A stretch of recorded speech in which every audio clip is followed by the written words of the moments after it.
विरोधक एकच मुद्द्यावरती आपल्यावरती टीका करतायत की महापूर आला तेव्हा गीते साहेब कुठे होते किंवा अनेक अरे किती वेळा विचाराल हे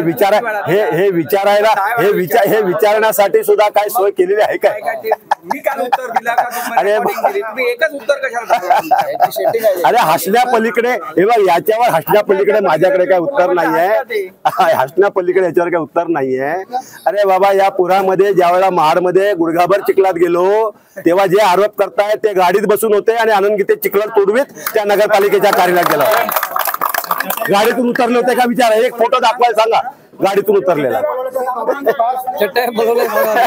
अरे ब्लँकेट चटया कुठल्या गोडाऊनमध्ये ठेवल्यात ते जाऊन अजूनही तपासा. अरे बाबा, आपल्या मर्यादा सोडू नका.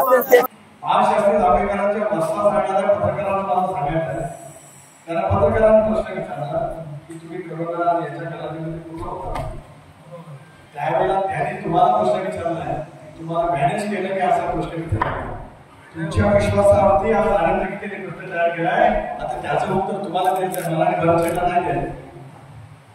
निरपेक्ष बुद्धीने लोकशाहीचा चौथा स्तंभ चालवणाऱ्या पत्रकारांच्या विश्वासार्हते बाबतीमध्ये आज आनंद गीतेने भ्रष्टाचाराची निर्माण केली. ते चिखली भागा महाराष्ट्रातील राजकीय पाटील जातात त्यांनी विचारले पत्रकारांना, हे प्रश्न वारंवार तुम्हाला विचारायला काय ते तुम्हाला दिलंय का? त्याचं उत्तर तुम्ही सगळ्यांनी द्यावं एवढंच मला त्या ठिकाणी सांगायचं आहे. की किती वाजता आले, किती वेळ चिखलात उभे राहिले आणि मी किती वाजता भाडात होतो सकाळी. गीते साहेब, मला तुम्ही सांगू नका, हा माणूस 24 तास महिन्यावर तिथं होता आणि आम्ही पण तिथं दर्शन केलं आणि केलं. त्याच्यापेक्षा त्याचं काय उत्तर द्यायची जनता त्या ठिकाणी देईल. पण आज मला तुम्हाला पत्रकारांना सांगायचं, विश्वासाबद्दल तुमच्या विश्वासार्हतेचा प्रश्न आनंद गीतेने तयार केलाय, त्याच्याबद्दल ती तुमची भूमिका स्पष्ट व्हावी एवढी मला पत्रकार मित्रांना विनंती आहे. आजचा ट्रेलर काफी आहे, कारण सेहम निर्देशन